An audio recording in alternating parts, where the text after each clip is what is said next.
सरदार जी ऐरा वगैरह नहीं, लाखों में एक मोती हैं जो तेरे लिए तोहफा लेके आया हाँ। तस्लीम। सुल्ताना अपनी विशेष अदायगी विच दोबारा झुक गई। ਜ਼ਿਲ੍ਹੇਦਾਰ ਨੇ ਚੇਤਨ ਹੁੰਦਿਆਂ ਸਮਝਣ ਦਾ ਯਤਨ ਕੀਤਾ। ਮੇਰੇ ਕੋਲੋਂ ਕੀ ਬੇਅਦਬੀ ਹੋ ਗਈ ਏ। ਖਾਨ ਨੂੰ ਤਸ਼ਤਰੀ ਵਿੱਚ 5 ਦਾ ਨੋਟ ਰੱਖਦਿਆਂ ਵੇਖ ਕੇ ਉਹ ਆਪਣੀ ਬੇਵਕੂਫੀ ਜਾਣ ਗਿਆ। ਉਸਨੂੰ ਖਾਨ ਤੇ ਬੜਾ ਗੁੱਸਾ ਆਇਆ। ਜੋ ਪਹਿਲੋਂ ਪਾਨ ਚੁੱਕ ਲੈਂਦਾ ਮੈਂ ਘੁੱਗੂ ਤਾਂ ਨਾ ਸਾਬਤ ਹੁੰਦਾ। ਪਰ ਖਾਨ ਨੇ ਤਾਰੀਫੀ ਬੋਲ ਉਸਨੂੰ ਪੈਰਾਂ ਸਿਰ ਖਲੋਂਦਾ ਕਰ ਗਏ ਸਨ। ਸੁਲਤਾਨਾ ਆਪਣੇ ਸਾਰੇ ਤੀਰ ਉਸਦੇ ਦਿਲ ਵਿੱਚ ਹੀ ਅਣਖਿੱਚੇ ਛੱਡ ਗਈ। ਸ਼ਰਮਾਂਦੇ ਅਨੁਭਵ ਵਿੱਚ ਉਹ ਇੱਕ ਪਲ सोच गया। हुसन रंग विच नहीं, मालन एकदम उसदियां अखां अगों आके अलोप हो गई। तसल्ली पढ़े हुए महबूब विच भी नहीं। उस शकुंतला नूं नावल पढ़दियां तक्या। हुसन तां उस अदा दा नां है जिहड़ी जवानी नूं कतल कर देवे। हुसन उस खिच दा नां है जिहड़ी इश्क नूं गुलाम बना देवे। हुसन उस रूप दा नां है जिस दे गल लग के मरन नूं जी करे। उस दे सामने सुल्ताना नश्तर दे नक्शा नाल खिड़ी होई सी। मधु कामनी नूं देख देख ਉਹ ਖੀਵਾ ਹੋਈ ਜਾ ਰਿਹਾ ਸੀ। ਖਾਨ ਦੀ ਆਵਾਜ਼ ਨੇ ਉਸਦੇ ਅਨੁਭਵ ਸਵਾਦ ਨੂੰ ਤੋੜ ਮਰੋੜ ਸੁੱਟਿਆ। ਸੁਲਤਾਨਾ ਫਿਰ ਫਾਂਸੀ ਹੋ ਜਾਏ ਨਾ। ਖਾਨ ਨੇ ਗਲ ਤੇ ਹੱਥ ਫੇਰਦਿਆਂ ਫਰਮਾਇਸ਼ ਕੀਤੀ। ਝੱਟ ਹੀ ਸਜਿੰਦੇ ਆ ਗਏ ਜਿਵੇਂ ਤਿਆਰ ਹੀ ਬੈਠੇ ਸਨ। ਸੁਲਤਾਨਾ ਨੇ ਕੱਪੜੇ ਬਦਲਦਿਆਂ 5-4 ਮਿੰਟ ਗਾਲ ਦਿੱਤੇ। ਇਨ੍ਹਾਂ ਮਿੰਟਾਂ ਵਿੱਚ ਸਰਦਾਰ ਨੂੰ ਉੱਚੜ ਪੈੜੀਆਂ ਨੇ ਥਾਂ ਥਾਂ ਤੋਂ ਨੋਚ ਲਿਆ। ਜਲਪਰੀ ਦੇ ਲਿਬਾਸ ਵਿੱਚ ਸੁਲਤਾਨਾ ਛਣ ਕਰਦੀ ਕਲੀਨ ਉੱਤੇ ਆ ਥਿਰਕਣ ਲੱਗੀ। ਜਾਪਦਾ ਸੀ ਕੋਈ ਇੰਦਰ ਦੇ ਰੰਗ ਮਹਿਲਾਂ ਦੀ ਅਪਸਰਾ ਮੇਘ ਦੀ ਸਵਾਰੀ ਕਰਦੀ ਅਰਸ਼ਾਂ ਤੇ ਉਹ ਫਰਸ਼ਾਂ ਤੇ ਆ ਗਈ ਏ। ਬਾਰੀਕ ਨੀਲੇ ਰੇਸ਼ਮ ਵਿੱਚ ਉਹ ਡਲ ਕਮਲਾਂ ਤੇ ਨੱਚੀ ਜਾ ਰਹੀ ਸੀ। ਉਸਦੇ ਘੁੰਗਰੂ ਦੀਆਂ ਸਰੋਦੀ ਲਹਿਰਾਂ ਵਿੱਚ ਕਿਨਾਰਿਆਂ ਨੂੰ ਨੀਂਦ ਆ ਰਹੀ ਸੀ। ਸਫੈਦੇ ਆਪਣੇ ਪਰਛਾਵੇਂ ਵਿੱਚ ਪਿਘਲੀ ਜਾ ਰਹੇ ਸਨ। ਸੁਲਤਾਨਾ ਨੇ ਸੋਚ ਭਰੀ ਲੈ ਵਿੱਚ ਦਿਲ ਦਾ ਦਾਗ ਗਾਇਆ। हाँ हाँ तुम्हारे हुस्न की कोई पता खता नहीं। हाँ हाँ तुम्हारे हुस्न की कोई खता नहीं। मैं हुस्ने इतफाक से दीवाना हो गया। सरदार दा दिल छाले वांग भर गया ਜਿਹੜਾ ਪਿੱਛੋਂ ਬੜੀ ਛੇਤੀ ਦਾਗ ਤੋਂ ਨਸੂਰ ਵਿੱਚ ਬਦਲ ਗਿਆ। ਖਾਨ ਨੇ ਲਹਿਰਾਂਦੀ ਸੁਲਤਾਨਾ ਨੂੰ ਨੋਟ ਫੜਾਏ। ਐਤਕੀ ਸਰਦਾਰ ਨੇ ਵੀ ਵੱਟਾ ਲਾ ਲਿਆ। ਖਾਨ ਲੱਖ ਜਗੀਰਦਾਰ ਸੀ ਪਰ ਬੂੜ ਸਿੰਘ ਨੇ ਉਸ ਨਾਲੋਂ ਘੱਟ ਰਹਿਣਾ ਆਪਣੀ ਹੱਦ ਤੱਕ ਸਮਝੀ। ਆਪਣੇ ਇਸ਼ਕ ਦੀ ਤੌਹੀਨ। ਰਤਨ ਬਾਈ ਤੇ ਸੁਲਤਾਨਾ ਸਰਦਾਰ ਬਾਰੇ ਆਪਣਾ ਅਨੁਮਾਨ ਮੁਕੰਮਲ ਕਰ ਚੁੱਕੀਆਂ ਸਨ। ਜਦ ਜ਼ਿਲ੍ਹੇਦਾਰ ਸੁਲਤਾਨਾ ਕੋਲੋਂ ਮਜਬੂਰ ਉੱਠ ਕੇ ਆਪਣੀ ਕੋਠੀ ਆਇਆ, ਉਸਨੂੰ ਬੜਾ ਕੁਝ ਉਪਰਾ ਜਾਪਿਆ। ਜੁਦਾਈ, ਜਲਨ ਤੇ ਬੇਕਰਾਰੀ ਨੇ ਸਾਰੇ ਰਾਹ ਵੀਰਾਨੀ ਪੈਦਾ ਕਰ ਰੱਖੀ ਸੀ। ਨਹਿਰ ਦਾ ਖੇੜਾ ਉਦਾਸ, ਖਾਮੋਸ਼ ਤੇ ਸੰਜੀਦਾ ਹੋਇਆ ਪਿਆ ਸੀ। ਉਸ ਬੁੱਤ ਵਾਂਗ ਘਬਰਾਇਆ ਹੋਇਆ ਸੀ ਜਿਸ ਦੀ ਰੂਹ ਗਵਾਚ ਗਈ ਹੋਵੇ। ਮੇਰੇ ਲਈ ਕੀ ਲਿਆਇਆ ਏ? ਮਾਲਣ ਨੇ ਅੱਗੋਂ ਵੱਧ ਕੇ ਹੱਸਦੀ ਫੁਹਾਰ ਚੋਂ ਪੁੱਛਿਆ। ਮਾਲਣ ਦੇ ਇਸ ਬੇਫਿਕਰੇ ਨਾਲ, ਆਪਣੀ ਪਤਨੀ ਮਾਲਣ ਦੇ ਇਸ ਫਿਕਰੇ ਨਾਲ ਬੂੜ ਇੱਕ ਤਰ੍ਹਾਂ ਪਛਿਆ ਗਿਆ। ਸੁਲਤਾਨਾ ਦਾ ਸਲੀਕਾ ਉਸਨੂੰ ਮਾਰ ਕੇ ਸੁੱਟ ਗਿਆ ਸੀ। ਘੱਟ ਤੋਂ ਘੱਟ ਇਸ ਨਾਲੋਂ ਤਾਂ ਸੀਤਾਰਾਮ ਕਲਰਕ ਦੀ ਵਹੁਟੀ ਹੀ ਚੰਗੀ ਸੀ ਜਿਹੜੀ ਜੀ ਆਖ ਕੇ ਬੁਲਾਉਂਦੀ ਏ। ਬੂੜ ਸਿੰਘ ਦੀ ਮਾਨਸਿਕ ਭੁੱਖ ਤਿੱਖੀ ਤੇ ਸੂਖਮ ਹੋ ਚੁੱਕੀ ਸੀ ਜਿਸ ਨੂੰ ਅਣਪੜ੍ਹ ਮਾਲਣ ਨਹੀਂ ਜਾਣ ਸਕਦੀ ਸੀ। ਉਹ ਦੁਬਾਰਾ ਪਿਆਰ ਦਾ ਨਹੋਰਾ ਮਾਰਿਆ। ਕੀ ਖਾ ਕੇ ਆਏ ਹੋ ਲਾਹੌਰੋਂ? ਬੂੜ ਹਾਲੇ ਵੀ ਸੁਲਤਾਨਾ ਨਾਲ ਗੱਲਾਂ ਕਰੀ ਜਾ ਰਿਹਾ ਸੀ। ਅੰਦਰ ਅੰਦਰ ਉਸਦੀ ਇੱਕ ਗੱਲ ਤੇ 100 ਕੁਰਬਾਨੇ ਜਾ ਰਿਹਾ ਸੀ। ਮਾਲਣ ਨੇ ਮੋਢਿਆਂ ਤੋਂ ਹਲੂਣਿਆ। ਮੈਂ ਕਿਹਾ ਬੋਲਣਾ ਨਹੀਂ? ਮਾਲਣ ਛੋਹ ਅਤੇ ਘੁੱਟਣੀ ਦੇ ਇੰਤਜ਼ਾਰ ਵਿੱਚ ਪਿਘਲੀ ਜਾ ਰਹੀ ਸੀ। ਪਰਾਂ ਹਟ ਓਏ। ਉਹ ਆਪਾ ਛਡਾ ਕੇ 2 ਕਦਮ ਅੱਗੇ ਵੱਧ ਗਿਆ ਤੇ ਕੋਟ ਲਾਉਣ ਲੱਗ ਪਿਆ। ਲਾਹੌਰ ਕੀ ਗਿਆ ਏ? ਘਰੋਂ ਕੱਢਣ ਲੱਗਾ ਏ? ਮਾਲਣ ਨੇ ਕੋਟ ਫੜਦਿਆਂ ਪਿਆਰ ਤੇ ਗਿਲੇ ਦੀ ਮਾਂਝ ਚੋਂ ਆਖਿਆ। ਉਸ ਕੁਚਲੇ ਗਏ ਜਜ਼ਬਾਤ ਦੀ ਕੋਈ ਪਰਵਾਹ ਨਾ ਕੀਤੀ। ਸੱਚਾ ਤੇ ਸੁੱਚਾ ਆਸ਼ਿਕ ਕਦੇ ਉਲਾਂਭਾ ਨਹੀਂ ਦਿੰਦਾ। ਮਾਲਣ ਤਸੱਲੀ ਭਰੀ ਕੁਝ ਗੁਣਗੁਣਾ ਰਹੀ ਸੀ ਪਰ ਬੂੜ ਦੇ ਅੰਦਰ ਕੁਝ ਚੁਭ ਰਿਹਾ ਸੀ, ਕੁਝ ਚਸਕ ਰਿਹਾ ਸੀ। ਹੋਰ 6 ਮਹੀਨੇ ਵਿੱਚ ਮਾਲਣ ਨੂੰ ਚੰਗੀ ਤਰ੍ਹਾਂ ਸਪਸ਼ਟ ਹੋ ਗਿਆ ਕਿ ਬੂੜ ਉਸ ਤੋਂ ਪਰੇ ਪਰੇ ਰਹਿਣ ਦਾ ਯਤਨ ਕਰ ਰਿਹਾ ਹੈ। ਉਹ ਹਮੇਸ਼ਾ ਇਸ ਸੋਚ ਵਿੱਚ ਰਹਿੰਦਾ ਕਿ ਕਿਸੇ ਤਰ੍ਹਾਂ ਇਸ ਗਵਾਰ ਤੋਂ ਖਹਿੜਾ ਛੁੱਟ ਜਾਏ। ਸੁਲਤਾਨਾ ਦੀ ਮਹਿਫਿਲ ਉਸ ਦੇ ਵਿਰੋਧ ਨੂੰ ਅੰਦਰ ਹੀ ਅੰਦਰ ਤੇਜ਼ ਕਰੀ ਜਾ ਰਹੀ ਸੀ। ਮਾਲਣ ਦੀ ਰੱਤ ਮੁੜ ਉਹਨਾਂ ਸੋਚਾਂ ਨੇ ਚੂਸਣੀ ਸ਼ੁਰੂ ਕਰ ਦਿੱਤੀ ਜਿਹੜੀਆਂ ਕਦੇ ਉਸ ਲਈ ਵਿਆਹੀ ਜਾਣ ਪਿੱਛੋਂ ਹੀ ਜੋਕਾਂ ਬਣ ਗਈਆਂ ਸਨ। ਅੜਿਆ, ਉਦੋਂ ਤਾਂ ਇਹਨਾਂ ਆਪ ਨਹੀਂ ਮੰਨਿਆ ਸੀ ਪਰ ਹੁਣ ਭਲਾ ਬਾਬਾ ਜੀ ਨਾ ਮੇਰੀ ਰਾਈ ਕਰਨਗੇ। ਹੁਣ ਤਾਂ ਉਹ ਉਹਨਾਂ ਤੋਂ ਪਰਿਵਾਰੇ ਵੀ ਵਿਆਹ ਕਰਵਾ ਸਕਦੇ ਹਨ। ਮੈਂ ਕੀ ਕਰੂੰਗੀ? ਹੁਣ ਤਾਂ ਰੱਬ ਹੀ ਰਾਖਾ ਏ। ਅਜਿਹੇ ਖਿੱਚੋਤਾਣ ਸਮੇਂ ਔਰਤ ਵਧੇਰੇ ਪਿਆਰ ਜਤਾ ਕੇ ਮਰਦ ਨੂੰ ਜਿੱਤ ਲੈਣ ਦਾ ਯਤਨ ਕਰਦੀ ਹੈ, ਪਰ ਮਰਦ ਉਲਟਾ ਖਿੱਚ ਉੱਠਦਾ ਹੈ ਤੇ ਨਫ਼ਰਤ ਦਾ ਪਾੜ ਤੰਗ ਹੋਣ ਦੀ ਥਾਂ ਹੋਰ ਚੌੜਾ ਹੋ ਜਾਂਦਾ ਹੈ। ਬਾਲਣ ਦੁਰਕਾਰੇ ਜਾਣ ਉੱਤੇ ਹੰਝੂ ਭਰ ਲੈਂਦੀ ਤੇ ਰੂਣੀ ਸੂਰਤ ਵੇਖ ਕੇ ਜ਼ਿਲ੍ਹੇਦਾਰ ਦਾ ਗੁੱਸਾ ਬਸ ਜਵਾਲਾ ਹੀ ਬਣ ਜਾਂਦਾ। ਕਿੱਥੋਂ ਮੇਰੇ ਪੱਲੇ ਪੈ ਗਿਆ ਘੋਗਾ। ਉਹ ਹੁਣ ਮਾਲਣ ਦੇ ਅਨਪੜ੍ਹ ਹੋਣ ਨੂੰ ਦੂਣਾ ਚੌਣਾ ਕੋਸਦਾ ਤੇ ਨਿੱਤ ਨਵੇਂ ਬਹਾਨੇ ਨਾਲ ਉਸਨੂੰ ਸਾੜਦਾ। ਮਾਲਣ ਵਸ ਲੱਗਦੀ ਉਸਦੇ ਸਾਹਮਣੇ ਰੋਂਦੀ ਨਹੀਂ ਸੀ, ਪਰ ਪੀੜ ਤਾਂ ਆਖਰ ਪੀੜ ਹੈ।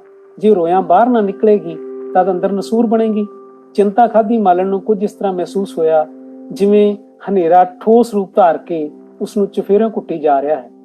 ਪੇਕੀ ਕੁੜੀ ਪਲ ਕੇ ਜਵਾਨ ਹੁੰਦੀ ਹੈ ਅਤੇ ਸਹੁਰੇ ਆਪਣਾ ਘਰ ਬਣਾ ਕੇ ਜ਼ਿੰਦਗੀ ਦੇ ਚੰਗੇ ਜਾਂ ਮਾੜੇ ਦਿਨ ਪੂਰੇ ਕਰਦੀ ਹੈ। ਸਹੁਰਿਆਂ ਦੇ ਔਖੇ ਦਿਨਾਂ ਵਿੱਚ ਉਸਨੂੰ ਪੇਕੇ ਨੇ ਸੁਖਿਆਰਾ ਬਚਪਨ ਯਾਦ ਆਉਣੇ ਅਵਸ਼ ਹੋ ਜਾਂਦੇ ਹਨ। ਮਾਲਣ ਦੇ ਮਾਂ-ਬਾਪ ਉਸਦੇ ਵਿਆਹ ਤੋਂ ਪਹਿਲਾਂ ਹੀ ਮਰ ਚੁੱਕੇ ਸਨ। ਇੱਕੋ ਇੱਕ ਵੱਡਾ ਭਰਾ ਸੀ ਜਿਹੜਾ ਉਸਨੂੰ ਬੇਹੱਦ ਪਿਆਰ ਕਰਦਾ ਸੀ। ਭਰਾ ਤਾਂ ਮੈਨੂੰ ਤੱਤੀ ਵਾਹ ਨਹੀਂ ਲੱਗਣ ਦੇਵੇਗਾ, ਪਰ ਭਰਜਾਈ, ਉਹ ਬਗਾਨੀ ਧੀ ਦਾ ਕੀ ਪਤਾ ਹੈ ਕਿਵੇਂ ਵਰਤਾ ਕਰੇ। ਨਹੀਂ, ਉਸ ਆਪਣੇ ਆਪ ਸਿਰ ਮਾਰਿਆ। ਕਿਸੇ ਠੀਕ ਆਖਿਆ ਏ, ਪੇਕਿਆਂ ਦੇ ਫੁੱਲਾਂ ਨਾਲੋਂ ਸਹੁਰਿਆਂ ਦੇ ਕੰਡੇ ਚੰਗੇ। ਇਹਨਾਂ ਦਿਨਾਂ ਵਿੱਚ ਉਸਦਾ ਜੀ ਬੇਹੱਦ ਭੈੜਾ ਰਹਿੰਦਾ ਸੀ। ਦੁਪਹਿਰੇ ਹਲਕੇ ਜਿਹੇ ਬੁਖਾਰ ਪਿੱਛੋਂ ਉਸਨੂੰ ਉੱਪਰ ਛਲ ਆ ਗਈ। ਉੱਪਰ ਛਲ ਮਤਲਬ ਜਿਹਨੂੰ ਆਪਾਂ ਉਲਟੀ ਕਹਿ ਦਿੰਦੇ। ਉਸਨੂੰ ਪਈ ਵੇਖ ਬੂੜ ਪੁੱਛਿਆ, ਕੀ ਗੱਲ ਏ? ਥੋੜੀ ਢਿੱਲੀ ਆ, ਚੱਲ ਤੈਨੂੰ ਪੇਕੀ ਛੱਡ ਆਵਾਂ। ਨਹੀਂ, ਮੈਂ ਆਥਣ ਤੱਕ ਤਕੜੀ ਹੋ ਜਾਵਾਂਗੀ। ਜੇ ਬਿਮਾਰ ਹੋ ਗਈ ਮੇਰੀ ਜਾਨ ਨੂੰ ਵਕਤ ਖੜਾ ਕਰੇਂਗੀ, ਮੈਂ ਤੈਨੂੰ ਕਿਵੇਂ ਸਾਂਭਾਂਗਾ? ਚੱਲ। ਬੂੜ ਦੀਆਂ ਭਾਵਾਂ ਵਿਚਕਾਰ ਉੱਪਰੋਂ ਹੇਠਾਂ ਨੂੰ 3 ਲਕੀਰਾਂ ਨੇ ਸ਼ਿਵ ਜੀ ਦਾ ਤਰਸ਼ੂਲ ਬਣਾਇਆ ਹੋਇਆ ਸੀ। ਉਹ ਛੱਡ ਆਉਣ ਲਈ ਇੱਕ ਤਰ੍ਹਾਂ ਨਾਲ ਤੁਲਿਆ ਹੋਇਆ ਸੀ। ਨਹੀਂ, ਮੈਂ ਠੀਕ ਹਾਂ, ਜਾਣ ਦੀ ਕੋਈ ਲੋੜ ਨਹੀਂ। ਬਾਲਣ ਔਖੀ ਹਾਲਤ ਵਿੱਚ ਵੀ ਉੱਠ ਕੇ ਬਹਿ ਗਈ। ਇਸ ਹਾਲਤ ਵਿੱਚ ਮੈਂ ਤੈਨੂੰ ਰੱਖ ਨਹੀਂ ਸਕਦਾ, ਤੇ ਜੇ ਮੈਨੂੰ ਰੱਖਣਾ ਹੀ ਹੈ ਤੇ ਮੈਂ ਤੈਨੂੰ ਰੱਖਣਾ ਵੀ ਨਹੀਂ। ਬੂੜ ਸਿੰਘ ਨੇ ਮਹੀਨਿਆਂ ਤੋਂ ਰੋਕੀ ਗੱਲ ਨੂੰ ਮੂੰਹ ਪਾੜ ਕੇ ਕਹਿ ਹੀ ਦਿੱਤਾ। ਬਾਲਣ ਸਮਝਦੀ ਤਾਂ ਸਭ ਕੁਝ ਸੀ, ਪਰ ਉਸਨੂੰ ਇਹ ਆਸ ਬਿਲਕੁਲ ਨਹੀਂ ਸੀ ਕਿ ਇਸ ਤਰ੍ਹਾਂ ਬਿਮਾਰ ਹਾਲਤ ਵਿੱਚ ਉਸਨੂੰ ਘਰੋਂ ਕੱਢੇਗਾ। ਉਹ ਚੁੱਪ ਹੋ ਜਾਣ ਵਿੱਚ ਹੀ ਬਚਾ ਸਮਝਿਆ। ਜੇ ਬਾਹੋਂ ਫੜ ਕੇ ਕੱਢਣ ਲੱਗਾ ਫਿਰ ਦੇਖੀ ਜਾਏਗੀ, ਪਰ ਉਸਦਾ ਅੰਦਰ ਬਾਹਰ ਕੰਬੀ ਜਾ ਰਿਹਾ ਸੀ। ਬੂੜ ਖੁਦ ਇਸ ਦੁਰਬਤ ਦ੍ਰਿਸ਼ ਨਹੀਂ ਵੇਖ ਸਕਦਾ ਸੀ। ਉਸ ਬਾਹਰ ਨੂੰ ਗਿਰਦਾਵਰੀ ਕਰਨ ਤੁਰ ਗਿਆ। ਉਸਦੇ ਚਲੇ ਜਾਣ ਪਿੱਛੋਂ ਮਾਲਣ ਨੇ ਖੁੱਲ ਕੇ ਸਾਹ ਲਿਆ। ਇੱਕ ਵਾਰ ਤਾਂ ਮਨਾ ਬਲਾ ਟਲ ਗਈ, ਪਰ ਹੈ ਉਹ ਰੱਬ ਹੀ ਬਚਾਉਣ ਵਾਲਾ। ਐਨ ਉਸੇ ਸਮੇਂ ਜਦੋਂ ਹਨੇਰੇ ਨੇ ਉਸਦੀ ਸੰਘੀ ਮਜ਼ਬੂਤੀ ਨਾਲ ਦਬਾ ਲਈ ਸੀ ਤਾਂ ਉਸਦਾ ਗੋਰਾ ਸੂਹਾ ਰੰਗ ਨੀਲਾ ਕਾਲਾ ਪੈਣਾ ਸ਼ੁਰੂ ਹੋ ਗਿਆ। ਕੁਦਰਤ ਦੇ ਠੋਸ ਚਾਨਣ ਨੇ ਇੱਕ ਹੀ ਝਟਕੇ ਨਾਲ ਹਨੇਰੇ ਦੀ ਜੰਜੀਰ ਕੜੀ ਕਰਕੇ ਰੱਖ ਦਿੱਤੀ। ਸ਼ਕੁੰਤਲਾ ਨੌਕਰ ਮੁੰਡੇ ਤੋਂ ਥੋੜੀ ਢਿੱਲੀ ਸੁਣ ਕੇ ਖਬਰ ਨੂੰ ਆਈ। ਮਾਲਣ ਨੇ ਉਸਨੂੰ ਆਉਂਦੀ ਵੇਖ ਕੇ ਰੋਣ ਥੰਮ ਲਿਆ ਤੇ ਆਪਣੀ ਹਾਲਤ ਨੂੰ ਸਾਵੀਂ ਕਰਨ ਦੀ ਕੋਸ਼ਿਸ਼ ਕੀਤੀ। ਸ਼ਕੁੰਤਲਾ ਬਿਮਾਰੀ ਦੀਆਂ ਇਲਾਮਤਾਂ ਸੁਣ ਕੇ ਮੁਸਕਰਾਈ ਤੇ ਉਸਨੂੰ ਮੋਢਿਆਂ ਤੋਂ ਹਿਲਾਉਣ ਦੀ ਬੋਲੀ, ਬਸ ਹੁਣ ਤੂੰ ਦਿਨ ਗਿਣਨੇ ਸ਼ੁਰੂ ਕਰ ਦੇ। ਠੀਕ ਹੈ। ਬਿਮਾਰੀ ਮਾਲਣ ਨੂੰ ਮਸੀਹਾ ਬਣ ਕੇ ਆਈ ਤੇ ਉਸਦੇ ਫਰਕ ਦੇ ਅੰਗਾਂ ਚੋਂ ਖੁਸ਼ੀ ਗੁਲਾਬ ਬਣ ਖਿੜ ਉੱਠੀ। ਸਿੱਪੀ ਵਿੱਚ ਆਏ ਮੋਤੀ ਦਾ ਜ਼ਿਕਰ ਉਸ ਬੂੜ ਕੋਲ ਜਾਣ ਕੇ ਨਾ ਕੀਤਾ, ਸਗੋਂ ਉਹ ਪਹਿਲਾਂ ਆਪੂ ਤਸੱਲੀ ਕਰਨਾ ਚਾਹੁੰਦੀ ਸੀ। ਪੂਰੇ 1.5 ਮਹੀਨੇ ਪਿੱਛੋਂ ਉਸਨੇ ਬੂੜ ਨੂੰ ਦੱਸ ਦਿੱਤਾ। ਉਸਦਾ ਖਿਆਲ ਸੀ ਖੁਸ਼ ਹੋਵੇਗਾ, ਮੈਨੂੰ ਲੱਛਮੀ ਸਮਝਦਿਆਂ ਅਗਲੇ ਪਿਛਲੇ ਸਭ ਕਿਲੇ ਭੁਲਾ ਕੇ ਬਾਹਾਂ 'ਚ ਲੈ ਲਵੇਗਾ। ਮੈਂ ਨਿਗੁਣੀਆਂ ਸ਼ੱਕਾਂ ਤੋਂ ਹਮੇਸ਼ਾ ਲਈ ਛੁੱਟ ਜਾਵਾਂਗੀ। ਪਰ ਖੁਸ਼ਖਬਰੀ ਸੁਣ ਕੇ ਬੂੜ ਪੀੜਾ ਹੋ ਗਿਆ। ਉਹ ਸੋਚਿਆ, ਤਦ ਮੇਰੇ ਇਰਾਦਿਆਂ ਅੱਗੇ ਇੱਕ ਹੋਰ ਕੰਧ ਆ ਖੜੋਤੀ। ਉਹ ਕੁਝ ਨਾ ਬੋਲਿਆ ਤੇ ਦਫ਼ਤਰ ਚਲਾ ਗਿਆ। ਮਾਲਣ ਹੋਰ ਉਦਾਸ ਪੈ ਗਈ। ਰੱਬ ਜਾਣੇ ਕੀ ਕਰਮ ਮਾੜੇ ਕੀਤੇ ਐ। ਖੁਸ਼ੀ ਦੀ ਘੜੀ ਵੀ ਸੁਣਾਉਣੀ ਬਣ ਕੇ ਮਿਲਦੀ ਹੈ। ਇੱਕ ਹਫ਼ਤੇ ਪਿੱਛੋਂ ਬੂੜ ਸਿੰਘ ਨੇ ਉਸਨੂੰ 4 ਪੁੜੀਆਂ ਲਿਆ ਕੇ ਦਿੱਤੀਆਂ। ਇਹਨਾਂ ਨੂੰ ਗਰਮ ਪਾਣੀ ਨਾਲ ਆਥਣ ਸਵੇਰ ਕਰਕੇ ਲੈ। ਹਕੀਮ ਆਖਦਾ ਸੀ ਮੁੰਡਾ ਹੀ ਹੋਵੇਗਾ। ਜਦ ਮਾਲਣ ਨੇ ਪਹਿਲੀ ਪੁੜੀ ਲਈ, 2-3 ਘੰਟੇ ਪਿੱਛੋਂ ਦਰਦ ਸ਼ੁਰੂ ਹੋ ਗਿਆ। ਸ਼ਕੁੰਤਲਾ ਨੇ ਉਸਦਾ ਹੌਲੀ ਪੇਟ ਮਲ ਦਿੱਤਾ, ਪਰ ਉਸਦਾ ਅੰਦਰ ਆਥਣ ਤੱਕ ਚਸਕਦਾ ਹੀ ਰਿਹਾ। ਉਹ ਪੁੜੀਆਂ ਦਾ ਮਤਲਬ ਚੰਗੀ ਤਰ੍ਹਾਂ ਸਮਝ ਚੁੱਕੀ ਸੀ। ਉਸਦੇ ਦਿਮਾਗ ਵਿੱਚ ਨਹੀਂ ਆਇਆ ਕਿ ਬੂੜ ਸਿੰਘ ਗੁਰੂ ਗ੍ਰੰਥ ਸਾਹਿਬ ਦੀ ਹਜ਼ੂਰੀ 'ਚ ਸਾਥ ਨਿਭਾਉਣ ਖਾਤਰ ਬਰਾਬਰ ਮੱਥਾ ਟੇਕਿਆ ਸੀ। ਇੰਨਾ ਬੇਤਰਸ ਤੇ ਇੰਨਾ ਕਮੀਨਾ ਵੀ ਹੋਵੇਗਾ। 2 ਦਿਨ ਪਿੱਛੋਂ ਜਦ ਆਸ ਮੁਤਾਬਕ ਕੋਈ ਘਟਨਾ ਨਾ ਵਾਪਰੀ, ਬੂੜ ਨੂੰ ਸ਼ੱਕ ਪੈ ਗਈ। ਪੁੜੀਆਂ ਖਾਧੀਆਂ ਨਹੀਂ? ਬੂੜ ਸਿੰਘ ਦੀਆਂ ਭਾਵਕ ਨਜ਼ਰਾਂ ਮਾਲਣ ਦੇ ਚਿਹਰੇ ਉੱਤੇ ਧੁਰ ਅੰਦਰ ਦੀ ਪੜਤਾਲ ਕਰ ਰਹੀਆਂ ਸਨ। ਮਾਲਣ ਨੂੰ ਇਉਂ ਜਾਪਿਆ ਜਿਵੇਂ ਪੁੱਛ ਰਿਹਾ ਹੈ, ਕਤਲ ਹੋ ਗਿਆ ਕਿ ਨਹੀਂ। ਬਾਹਰੋਂ ਦਿੱਤਾ ਦਰਦ ਉਸਦੇ ਅੰਦਰ ਨੂੰ ਲਰਜਾਈ ਜਾ ਰਿਹਾ ਸੀ। ਪਲਕ ਅੱਖਾਂ ਚੁੱਕ ਕੇ ਉਸ ਨੀਵੀਂ ਪਾ ਲਈ। ਸਚਾਈ ਉਸਨੂੰ ਦੋਸ਼ੀ ਬਣਾ ਕੇ ਧੌਣੋਂ ਫੜਾਈ ਬੈਠੀ ਸੀ। ਬੂਟ ਜ਼ਮੀਨ ਤੇ ਮਾਰਦਿਆਂ ਨਾਸਾਂ ਚੋਂ ਹੂੰ ਕਰਕੇ ਸਾਫ਼ ਕਰਦਿਆਂ ਬਾਹਰ ਨਿਕਲ ਗਿਆ। ਬਲਾ ਫਿਰ ਟਲ ਗਈ। ਕੁਦਰਤ ਨੇ ਵਿਕਾਸ ਕਰਨਾ ਸ਼ੁਰੂ ਕਰ ਦਿੱਤਾ। ਜ਼ੋਰ ਜ਼ਬਰ ਦੀ ਟੱਕਰ ਵਿੱਚ ਜ਼ਿੰਦਗੀ ਤੇ ਉਸਦੀ ਪੱਤ ਸਚਾਈ ਥਾਂ ਥਾਂ ਜ਼ਖਮੀ ਹਜ਼ਾਰ ਵਾਰ ਹੋਈਆਂ ਸਨ, ਪਰ ਕੋਈ ਨਾਦਰ ਉਹਨਾਂ ਨੂੰ ਕਤਲ ਨਹੀਂ ਕਰ ਸਕਿਆ। ਤੇ ਜਿਉਣ ਦੀ ਇਸ ਕੁਦਰਤੀ ਲੀਹ ਨੂੰ ਕੋਈ ਹਸਿਆਰਾ ਹੀ ਤੋੜ ਨਹੀਂ ਸਕਿਆ। ਮਾਲਣ ਦੀ ਆਸ ਦੇ ਉਲਟ ਉਸਨੂੰ ਦੀਪੋ ਭਰਜਾਈ ਨੇ ਸਕੀਆਂ ਭੈਣਾਂ ਵਾਂਗ ਸਾਂਭਿਆ। ਉਸਦੇ ਭਰਾ ਗੁਲਜ਼ਾਰੇ ਨੂੰ ਇੱਕ ਭੈਣ ਦਾ ਬੋਝ ਕਦੇ ਹੋਇਆ ਹੀ ਨਹੀਂ ਜਾਪਿਆ ਸੀ। ਵਿਆਹੀ ਵਰੀ ਕੁੜੀ ਦੀ ਜ਼ਿੰਦਗੀ ਵਿੱਚ ਕੁਝ ਅਜਿਹੇ ਸਮੇਂ ਵੀ ਆਉਂਦੇ ਹਨ ਜਦੋਂ ਸੁਖਿਆਰੇ ਪੇਕਿਆਂ ਦੀ ਥਾਂ ਸਹੁਰਿਆਂ ਨੂੰ ਤਰਜੀਹ ਦਿੰਦੀ ਹੈ, ਪਰ ਮਾਲਣ ਲਈ ਉਹ ਚਾਅ ਮਲਾਰਾਂ ਭਰੇ ਰੰਗਲੇ ਦਿਹਾੜੇ ਕਦੋਂ ਦੇ ਬੀਤ ਚੁੱਕੇ ਸਨ। ਹੁਣ ਇਹ ਹਾਲ ਸੀ ਕਿ ਸਹੁਰਿਆਂ ਵੱਲੋਂ ਅੱਖਾਂ ਮੀਟ ਲੈਣਾ ਚਾਹੁੰਦੀ ਸੀ। ਭਾਬੀ ਉਸ ਨੂੰ ਖੁਸ਼ ਰੱਖਣ ਦੇ ਬੜੇ ਯਤਨ ਕਰਦੀ, ਪਰ ਜ਼ਿੰਦਗੀ ਵਿੱਚ ਲੰਮੀ ਪਤਝੜ ਹੋ ਕੇ ਰਹਿ ਗਈ ਸੀ, ਜਿਸ ਦੀ ਬਹਾਰ ਲਗਰਾਂ ਤੋਂ ਲੈ ਕੇ ਮੁੱਢ ਤੱਕ ਸੂਤ ਲਈ ਗਈ ਸੀ। ਜੜ ਦਾ ਵਿਕਾਸ ਜ਼ਰੂਰ ਕਾਇਮ ਸੀ, ਜਿਸ ਦੇ ਜ਼ੋਰ ਧਿੰਗਾਣੇ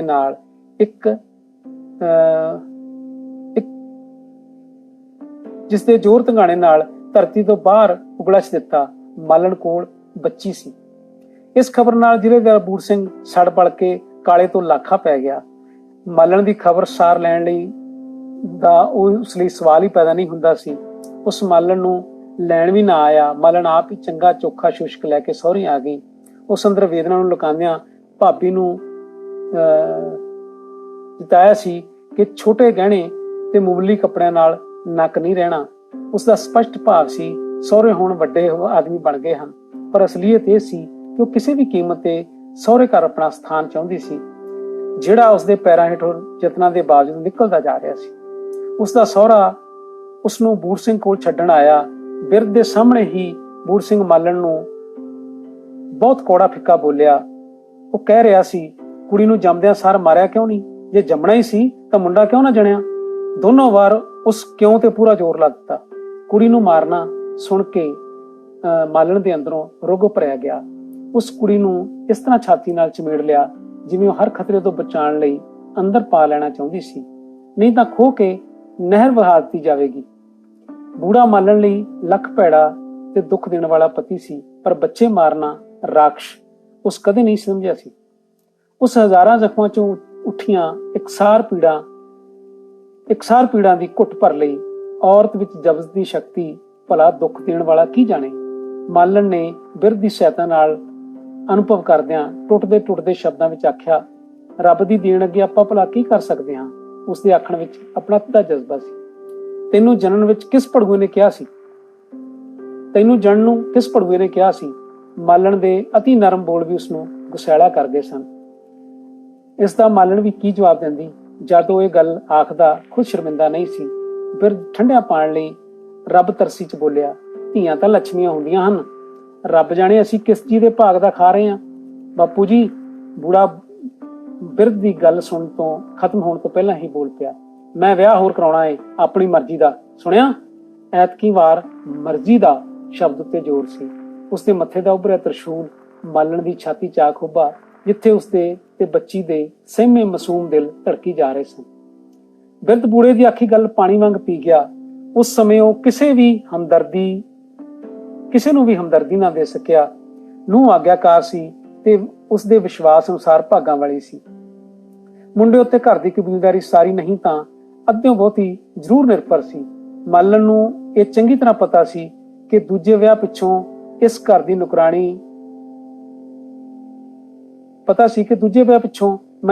ਨੁਕਰਾਣੀ ਵੀ ਨਹੀਂ ਰਹਿ ਸਕਦੀ। ਇਹ ਗੱਲ ਸੁਣਦਿਆਂ ਹੀ ਉਸਦੇ ਅੰਦਰਲਾ ਕੰਡੇਰਨਾ ਪਉ ਜਾਗ ਪਿਆ ਤੇ ਦਿਲ ਦਿਮਾਗ ਵਿੱਚ ਉਲਟ ਪੁਲਟ ਦੌੜਨ ਲੱਗਾ। ਗੁਲਾਮ ਸਮਾਜ ਵਿੱਚ ਔਰਤ ਦਾ ਹੋਣਾ ਹੀ ਲਾਨਤ ਹੈ। ਜਨਮ ਸਮੇਂ ਪੱਥਰ, ਵਿਆਹ ਸਮੇਂ ਭਾਰ,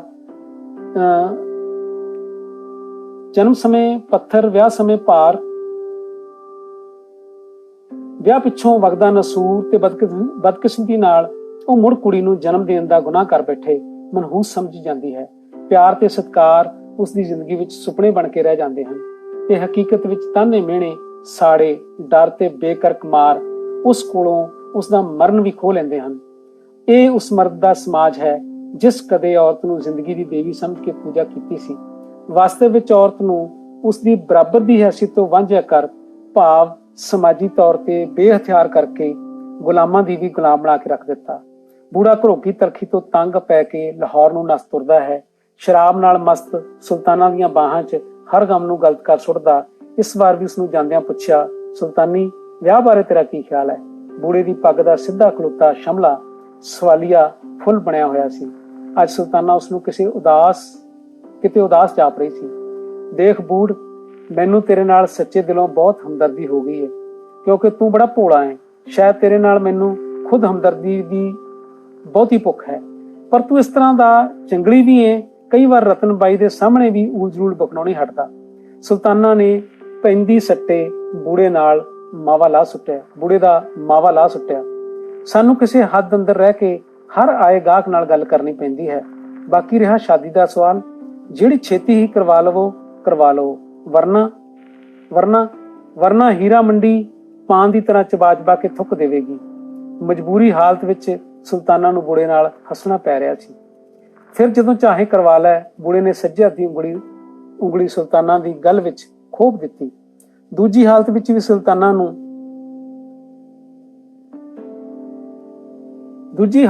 ਸੁਲਤਾਨਾ ਨੂੰ ਬੇਖਤਿਆਰ ਹਾਸੀ ਆ ਗਈ। ਸ਼ਾਦੀ ਔਰ ਮੇਰੇ ਸਾਥ? ਅਕਲ ਖੋਤੇ ਸਵਾਰ ਤਾਂ ਨਹੀਂ? ਕਿਉਂ, ਤੇਰੇ ਨਾਲ ਪਿਆਰ ਨਹੀਂ? ਜੰਗਲੀ, ਮੈਂ ਤੈਨੂੰ ਕਿਵੇਂ ਸਮਝਾਵਾਂ? ਸਾਨੂੰ ਪਿਆਰ ਕਰਨਾ ਨਹੀਂ, ਕੁਚਲਣਾ ਸਿਖਾਇਆ ਜਾਂਦਾ ਹੈ।